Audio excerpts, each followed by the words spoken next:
Welcome back नाजरीन, clinic online में दोबारा खुशामदीद कहता हूँ। कभी कभार कुछ टॉपिक्स ऐसे होते हैं जब बात कर रहा होता हूँ ना तो पता चलता है कि ज़िंदगी वाकई अल्लाह ताला ने बनाई आजमाइश के लिए, और ख़ुसूसन उन वालिदैन के लिए जिनके बच्चे जो हैं किसी भी तरह की जहनी या नफसियाती बीमारी का शिकार हों। आज हम बात कर रहे हैं वर्ल्ड ऑटिज़म डे में। ऑटिज़म के हवाले से हमारे साथ मौजूद हैं डॉक्टर अब्दुल कादिर साहब। डॉक्टर साहब ये बताइए, मिसेस एहसन की भी आपने बात सुनी है, मिसेस इशरत की भी सुनी है, मिसेस शोएब की भी बात सुनी है, और ब्रेक पे भी कॉलर्स मौजूद थे। एक बच्चा जिसको ऑटिज़म डायग्नोज हो गया है, ठीक है, आपने ये फरमाया कि अबाउट 1/3 तो ऐसे बच्चे होते हैं ऑटिज़म का जो बिल्कुल नॉर्मल होते हैं, बिल्कुल ठीक है। बाकी वो बच्चे जो कि नॉर्मल नहीं होते, जिनको मेंटल रिटार्डेशन कह के साइड में फेंक दिया जाता है, अब उनकी बेहतरी के लिए क्या दवाएं मौजूद हैं, दवाएं हैं, और दूसरी बात उनके घर वालों का, पेरेंट्स का या माशरे का क्या रोल होना चाहिए? दवाएं ये है कि उस हद तक उनका रोल है कि अगर बच्चा गुस्सा कर रहा है या उसको कोई दूसरा मसला है, बाज़-औक़ात उसके साथ ये कि डिप्रेशन भी हो जाता है, कोई और प्रॉब्लम हो जाता है, बिहेवियर का प्रॉब्लम है, तो उसको मैनेज करने के लिए दवा दे देते हैं आर्जी तौर पे। कोई उसके साथ फिर साइकोलॉजिकल इंटरवेंशन के बिहेवियरल थेरापीज़ होती हैं, रिवार्ड के, टोकन के, उस पर बेस करते हैं कि हम बच्चा अगर कोई चीज़ करता है तो उसको ये है कि रीइंफोर्स करते हैं, कोई चीज़ इनाम के तौर पे दे दी तो वो बिहेवियर उसका आहिस्ता आहिस्ता अच्छा, अमूमन ये होता है माँ बाप बेचारे इतना थक जाते हैं, अक्सर बच्चा जिद कर रहा है या बात नहीं सुन रहा, लगा के 2 थप्पड़ लगा इससे दिए, तो ये है कि और डांट ये दिया। है कि उसको डिप्रेशन भी हो सकता है, बिहेवियरल प्रॉब्लम डेवलप हो सकता है। बेसिकली वो बच्चा सीख लेगा कि इससे ज़्यादा क्या होगा, आगे चल के नतीजा निकाल लेगा, तो ये कोई सॉल्यूशन नहीं होगा। इससे पेरेंट्स को ये है कि ट्रेनिंग की ज़रूरत होती है। बाज़ औक़ात बच्चों के जो स्किल्स हैं, सोशल स्किल्स, अगर बच्चा ये है कि जिस लेवल पे है, जहनी IQ की लेवल पे, उस हवाले से उनको ये है कि डेली लाइफ के जो स्किल्स हैं वो सिखाए जाते हैं कि ये है कि फ़र्ज़ करें कपड़े किस तरह धोने हैं, ये काम किस तरह करना है, प्रेस किस तरह करनी है, एक एक चीज़ बच्चा ये जो होते हैं इनको छोटे छोटे हिस्सों में सिखाया जाता है।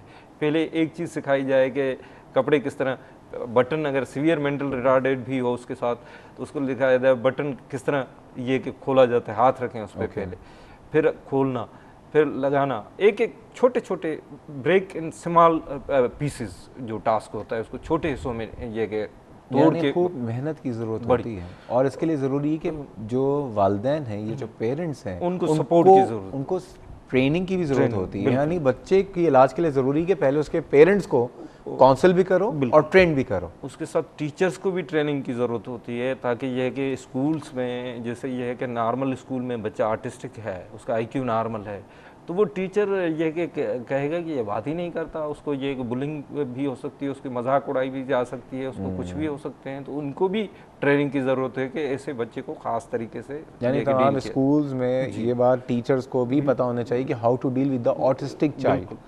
डॉक्टर साहब ये बताइए, मिसेस एहसन का सवाल था उनकी बेटी के हवाले से, शी इज़ 20 years old, कि वो कहती हैं कि ऑटिस्टिक बच्चे जो होते हैं वो आर्टिस्टिक भी होते हैं, ये बात सही है? क्या आर्टिस्टिक? आर्टिस्टिक क्या मतलब आर्टिस्टिक मीन्स पेंटिंग्स या आर्टिस्टिक, जी, तो वही है कि आर्टिस्टिक के हवाले से जैसे आपको बताया कि उनकी वोकेबलरी या दूसरे स्किल्स के हवाले से तो जाहिर है उसके वोकेबलरी तो तेज ज़्यादा है, उसके इम्पेयर्ड नहीं होते हैं। जैसे नहीं, अगर मेरा बस टाइम बहुत कम हो गया है, मिसेस एहसन ने कहा कि अगर वो चाह रही हैं कि उनकी बच्ची के अंदर जो आर्टिस्टिक एस्पेक्ट है उसको एक्सप्लोर करें, तो क्या तरीका है? अगर बच्चे के अंदर, क्या बच्चों के अंदर और भी क्वालिटीज़ इनमें कोई होती हैं? ये है ना कि ये बच्चे बाकी जो इनके ज़िंदगी के हिस्से होते हैं वो नॉर्मल होते हैं, वो उसी तरह आर्टिस्टिक हो सकते हैं जिस तरह कोई नॉर्मल बच्चा हो सकता है आर्टिस्टिक। तो ये कि उसके हवाले से आर्ट थेरापी या दूसरे जो स्किल्स हैं जिसमें बच्चे का इंटरेस्ट है कि एरिया में, उसको ये कि उजागर किया जाता है। ठीक है डॉक्टर अब्दुल कादिर साहब, बहुत बहुत शुक्रिया, आज आप इस प्रोग्राम में आए, लेकिन आज ये प्रोग्राम अभी पूरा नहीं हुआ, और ये कि इंशाल्लाह ताला आइंदा आने वाले दिनों में कोशिश ये करूँगा इस प्रोग्राम का एक दूसरा हिस्सा भी इस पर भी बात करें। आपके बहुत शुक्रिया, आज आप इस प्रोग्राम में आए। नाज़रीन, इंशाल्लाह ताला कोशिश ये करूँगा कि अगले हफ्ते जो मिसेस शोएब के कंसर्न है उसके हवाले से भी, कि क्या वैक्सीनेशन से ऑटिज़म का कोई ताल्लुक़ है या किसी और ऐसी चीज़ से जो हमारी लाइफस्टाइल में, क्या उससे कोई ताल्लुक़ है, और फिर कोशिश ये करूँगा कि किसी ऐसे स्कूल में जाऊँ जहाँ पे ऑटिस्टिक बच्चों को डील किया जाता है। कोशिश ही होगी इंशाल्लाह ताला, और कोशिश करूँगा कि हफ्ते हफ्ते ही इस पे बात कर सकूँ। इस प्रोग्राम ताल्लुक़ कोई फ़ीडबैक या सजेशन हो तो आप मुझे ज़रूर कांटेक्ट कर सकते हैं। इसके लिए है ईमेल cliniconline@health-tv.tv या फेसबुक पे जाके क्लिनिक ऑनलाइन के पेज पे आप सब्सक्राइब करके अपने सवालात से, अपनी फ़ीडबैक से हमें आगाह कर सकते हैं। कल हम बात करेंगे क्लब फूड के हवाले से कि ये क्लब फूड का जो मसला है, पैनों का मसला होता है, इसकी वजूहत क्या हैं और उसके लिए फिर अब क्या क्या नए तरीक़ेकार जो है ना इलाज के आ चुके हैं। इस मुताल्लिक़ कोई भी सवाल हो तो आप फेसबुक पे कर सकते हैं और इंशाअल्लाह ताला कल आपसे मुलाकात होगी। अपना और अपने तमाम घर वालों का और बस दुआ कीजिए कि सबका ख्याल भी रखें और दुआ भी करें कि अल्लाह ताला इस शहर पे, इस मुल्क पे करम करे। पता नहीं अल्लाह ताला हमसे नाराज़ हैं या हम लोग अपने साथ क्या कर रहे हैं। एनीवेज़ कल इंशाअल्लाह ताला फिर मुलाकात होगी। कल तक के लिए अल्लाह हाफ़िज़।